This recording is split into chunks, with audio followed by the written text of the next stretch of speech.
Hello friends, नमस्कार। स्वागत है आपका गवर्नमेंट एग्जाम प्रिपरेशन चैनल में।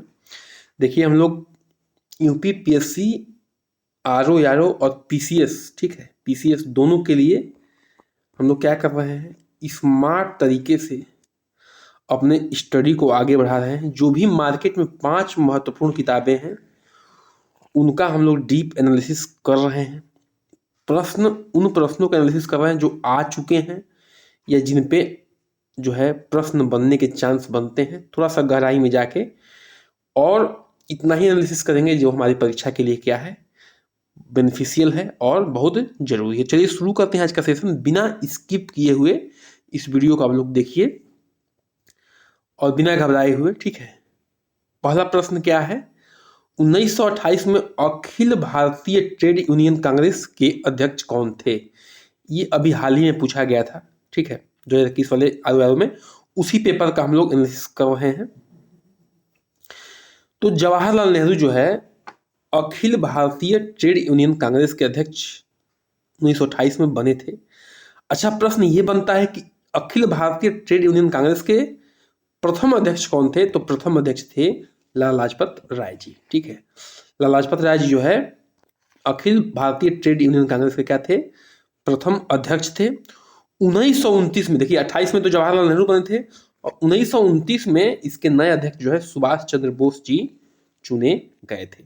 तो तीनों जो है आपको नाम याद रखने हैं। पहले जो है लाला लाजपत राय थे, 28 में बने थे जवाहरलाल नेहरू और 29 में बने थे सुभाष चंद्र बोस जी। आगे बढ़ते हैं, अगले प्रश्न को एनालिसिस करते हैं।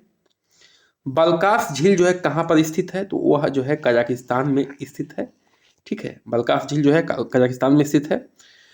कैस्पियन सागर, यहाँ मोस्ट इंपॉर्टेंट पॉइंट बनता है। कैस्पियन सागर जो है क्षेत्रफल के आधार पर, किसके आधार पर? क्षेत्रफल के आधार पर पृथ्वी का सबसे बड़ा अंतर्देशीय जल निकाय है। क्या है?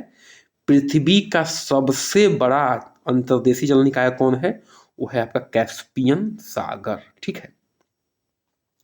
यहाँ पे देखिए जैन तीर्थंकर से बहुत सारे प्रश्न बनते हैं। तो ये जो प्रश्न जो है वह क्या है, जैन धर्म से संबंधित है, ठीक है। जो भी जैन तीर्थंकर हुए हैं, जैन तीर्थंकर हुए हैं, उनसे संबंधित प्रश्न है, ठीक है। श्रावस्ती में, श्रावस्ती जो स्थान है उससे संबंध रखते हैं संभवनाथ जी। श्रावस्ती स्थान से संभवनाथ जी जो है संबंध रखते हैं, ठीक है। काकंदी से रखते हैं सुधीनाथ जी। कौन? सुधीनाथ जी। अयोध्या जो कि अभी चर्चा में है राम मंदिर की वजह से, ऋषभनाथ जी जो है वो जो है संबंध रखते हैं, ठीक है। और पभोसा संबंध रखते हैं पद्म प्रभु जी। तो ये देखिए यहाँ सब तीर्थंकरों को तो हम याद नहीं कर सकते, लेकिन कुछ जो है याद कर सकते हैं मिलाकर। देखिए श्रावस्ती से स्र से संभव हो गया, स्र आ रहा है, ठीक है। पभोस से पद्म प्रभु जी, ये भी आ रहा है। प से पभोस, प से पद्म प्रभु जी। देखिए जहां हम पढ़ते हैं वहां थोड़ा अपने दिमाग में ट्रिक बैठाने की कोशिश करेंगे तो हो जाएगा, ठीक है।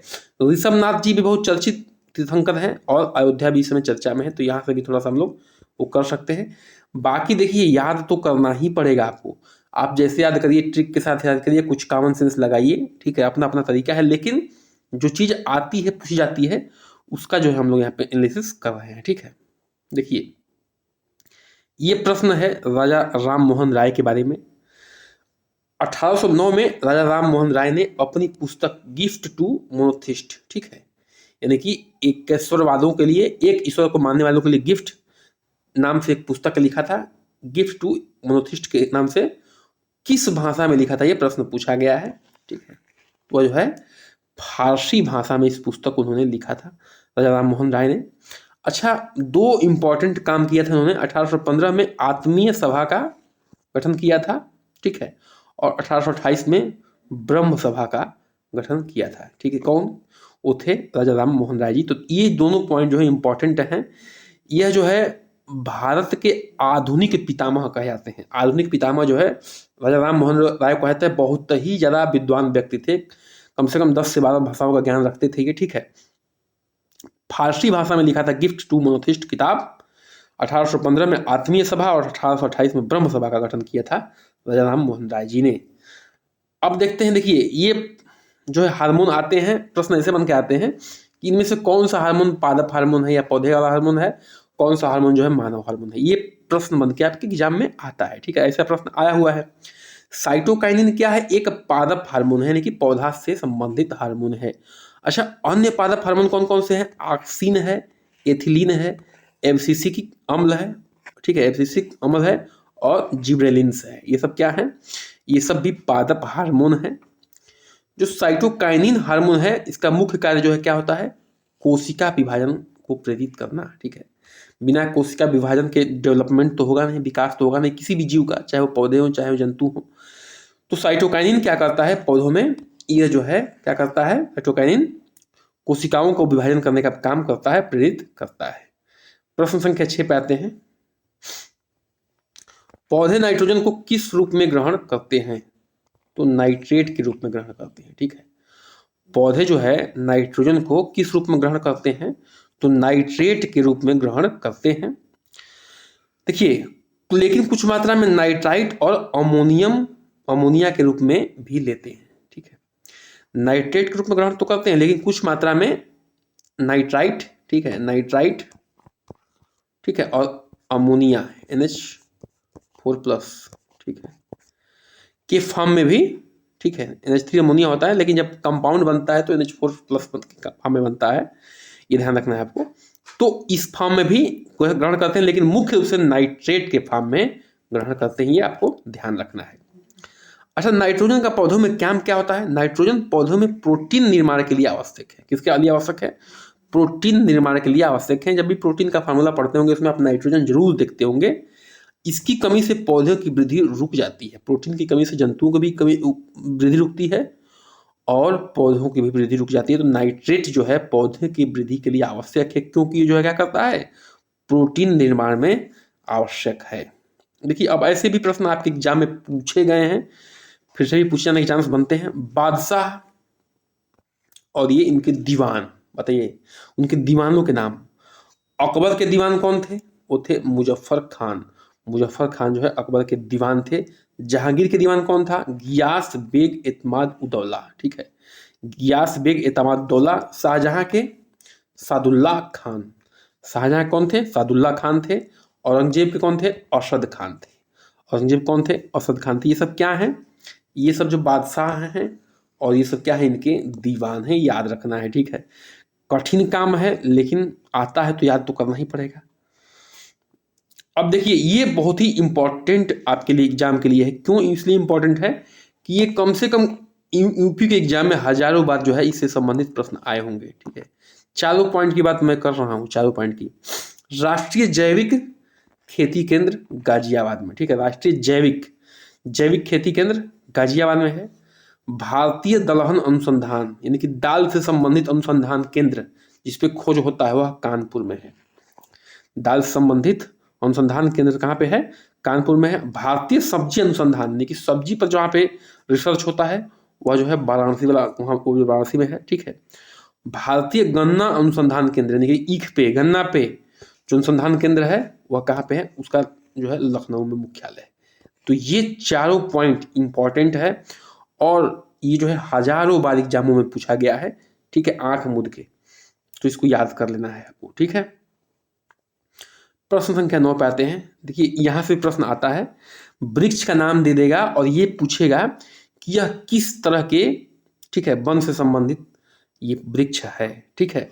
देखिए, ओक हो गया, चेस्टनट हो गया, जैतून हो गया, यह भूमध्य सागरीय वनों में पाए जाते हैं।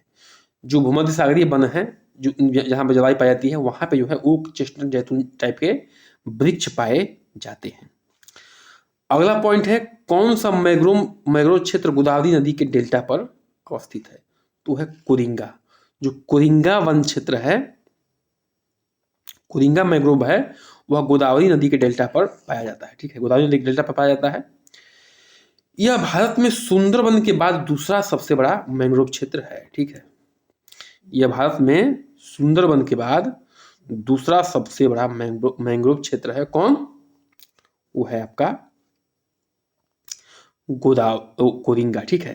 सबसे बड़ा जो है मैंग्रोव क्षेत्र कौन है? वो है सुंदरवन, ये भी याद रखना है। और दूसरा सबसे बड़ा कौन है? दूसरा सबसे बड़ा है कोरिंगा, जो कि गोदावरी नदी के डेल्टा के तट पर पाया जाता है, ठीक है। मैंग्रोव क्या होते हैं? समुद्र के खारे पानी में, समुद्र के किनारे होते हैं। मैंग्रोव वन जो होते हैं वो समुद्र के खारे पानी में और समुद्र के किनारे होते हैं, ठीक है। ये जो है सुनामी वगैरह से काफ़ी बचाव करते हैं, तटीय के कटाव का भी रक्षा करते हैं, तो ये ध्यान रखना है। ये वन जो है बहुत इंपॉर्टेंट हो जाते हैं। ये वन का थोड़ा आकार अजीब तरीके का होता है, आप चाहें तो नेट पर सर्च करके देख सकते हैं मैंग्रोव कैसे होते हैं, ठीक है। थोड़ा सा आपको अलग लगेगा। एक प्रश्न बहुत ही इंपॉर्टेंट आ रहा है आपके सामने, यदि किसी समय राष्ट्रपति और उपराष्ट्रपति दोनों का पद खाली हो जाए, ठीक है, माने रिक्त हो जाए, पद खाली हो जाए या रिक्त हो जाए, यदि राष्ट्रपति भी नहीं है उपराष्ट्रपति भी नहीं है, तो उस समय राष्ट्रपति का कार्यभार कौन संभालेगा? तो वह संभालेंगे भारत के प्रधान न्यायाधीश यानी कि CJI, chief justice of India. Chief justice of India जो है भारत के राष्ट्रपति और उपराष्ट्रपति की अनुपस्थिति में राष्ट्रपति का पद को संभालेंगे, ठीक है। वह संसद के द्वारा निर्धारित सभी उपलब्धियां, भत्ते व विशेष अधिकार भी प्राप्त करता है। जो CJI होते हैं सभी अधिकार प्राप्त करते हैं, चाहे वो भत्ता हो, ठीक है, उपलब्धियां हो, विशेष अधिकार हो, सभी जो है इनके हाथ में आ जाता है अगर कोई ये पद खाली हो राष्ट्रपति और उपराष्ट्रपति दोनों का, तो ठीक है। अगला पॉइंट देखिए बहुत ही इंपॉर्टेंट है, ये भी जो है बहुत बार आपके एग्जाम में आया हुआ किसी न किसी रूप में, और किसी न किसी रूप में आपके एग्जाम में फिर से आएगा। वन्य जीव संरक्षण अधिनियम कब आया था? तो 1972 में आया था। वन्य जीव संरक्षण अधिनियम 1972 में आया था। उसके बाद अगला प्रोजेक्ट टाइगर आया था 1973 में, ठीक है।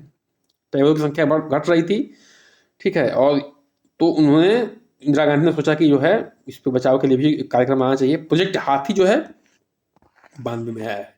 प्रोजेक्ट हाथी 92 में आया है। जैव विविधता अधिनियम जो है 2002 में आया है। जैव विविधता अधिनियम 2002 में आया है। तो इतना आपको याद रखना है कि वन्य जीव संरक्षण अधिनियम 1972 में, ये तो बहुत बार पूछा गया है। प्रोजेक्ट टाइगर भी बहुत बार पूछा गया है।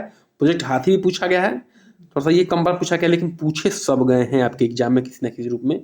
तो मैच द कॉलम या एक बार वन लाइनर में किसी तरह से जो है आपके एग्जाम में आ सकता है। ये प्रश्न संख्या 13 पे आते हैं।